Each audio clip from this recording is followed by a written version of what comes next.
गुरुदेव, आपको याद दिलाता हूं, मद्रास में सबसे पहले आपको सरदार शहर षष्ठी पूर्ति पर पधारने की अर्ज की थी। उसमें मैं भी शामिल था और मैंने उस समय अपने वक्तव्य में कहा था कि आपके जीवन में लगभग हर 12वें वर्ष में शुभ घटित होता आया है। 12वें, 24वें, 36वें, 48वें में आचार्य पद व 60वें में भी कुछ शुभ घटित होगा और वो 60वें में युग प्रधान के रूप में हमारे सामने है।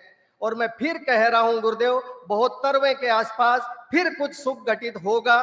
खैर गुरुदेव, आपने सरदार शहर वासियों को अक्षय तृतीया, जन्मोत्सव, पटोत्सव, दीक्षा दिवस, षष्ठी पूर्ति, युग प्रधान इतने सारे महोत्सव देकर धन्य तो किया,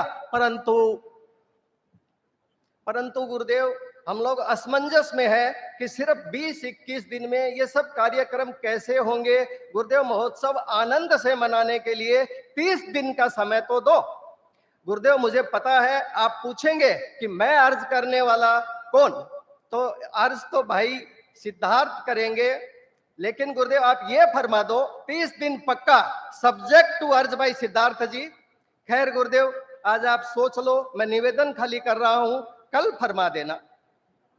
गुरुदेव, मुझे अपना व आपका बचपन याद आ रहा है, साथ में रहना, खेलना, आपका महाराज के आना जाना, लोगों का ये पूछना कि दीक्षा लोगे क्या, तब माँ का बताया हुआ वाक्य बोलना कि दीक्षा कोई खूंटी पर थोड़ी ही टंगी है, मैं तो अच्छा श्रावक बनूंगा, फिर दीक्षा लेना। मैं याद करूंगा पानमल जी स्वामी, मुनि श्री सुमेरमल जी स्वामी, मुनि श्री सोहनलाल जी स्वामी चाड़वास, पूनमचंद जी स्वामी, रोशनलाल जी स्वामी, सह दीक्षित, उदित मुनि। गुरुदेव, मुझे याद है आपके जब कभी कभी नक्सीर छूटती थी तो मुनि श्री सुमेरमल जी के कपड़े खराब हो जाते थे, उन्होंने कैसे आपको संभाला, पढ़ाया और आचार्य के बाद युग प्रधान तक पहुंचना, इसमें आपके पुरुषार्थ व भाग्य के साथ उनका बहुत उपकार आप पर रहा है।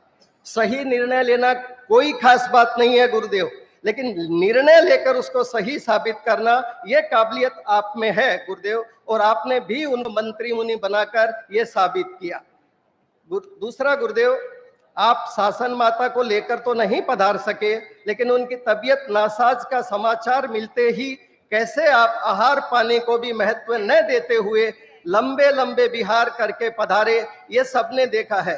ये करुणा के भाव गुरुदेव में आज के नहीं है, बचपन से है, मुझे पता है गुरुदेव। और आपको तो याद होगा ही, जब आपकी दीक्षा नहीं हुई थी, एक बार मुनि श्री सोहनलाल जी स्वामी की तबीयत खराब हो गई थी, शाम के समय आप घर आए, मैं साक्षी हूं, आप इतने व्याकुल हो गए थे और आप घर पे आते ही माँ नेमा से बोले कि मुझे फटाफट खाना दो, मुझे वापस जल्दी ठिकाने जाना है। माँ ने पूछा क्या हुआ, इतनी हड़बड़ क्या है, तब आपने बोला मुझे जल्दी से खाना दे दो, आज हमारे बाप जी की तबीयत ठीक नहीं है और मैं आज रात को वहीं सोऊंगा। और आप फटाफट खाना खाकर ठिकाने गए, रात को वहीं सोए।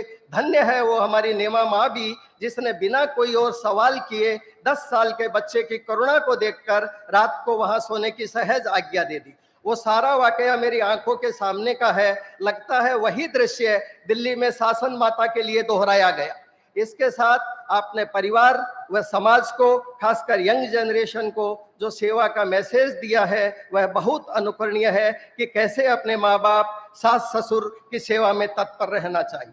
गुरुदेव, एक बात और स्मरण में आ रही है, जब अपने पिताजी रतनगढ़ जड़िया देवी हॉस्पिटल में एडमिट थे, तब आप और मैं भी माँ के साथ उधर ही थे। वहीं सरदार शहर के ही स्वर्गीय श्री बिरदी चंद जी नाहटा के भी कोई वहां एडमिट थे, जो हस्तरेखा का अच्छा ज्ञान था। उन्होंने पिताजी का हाथ देखकर कहा था ये ज्यादा दिन नहीं जिएंगे, तथा आप पास में खड़े थे तो उन्होंने आपका हाथ देखकर कहा था कि अरे इस बच्चे के हाथ में तो चोके का निशान है, यानी इसके हाथ में तो देव रेखा है, आज भी वो निशान शायद आपके हाथ में होगा ही।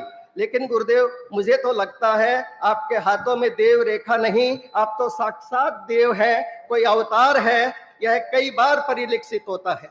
आपको गुरुदेव अभी बहुत काम समाज व देश विदेश के लिए करना है। विश्व हिंसा की तरफ बढ़ रहा है, उसको अहिंसा का रास्ता दिखाना है।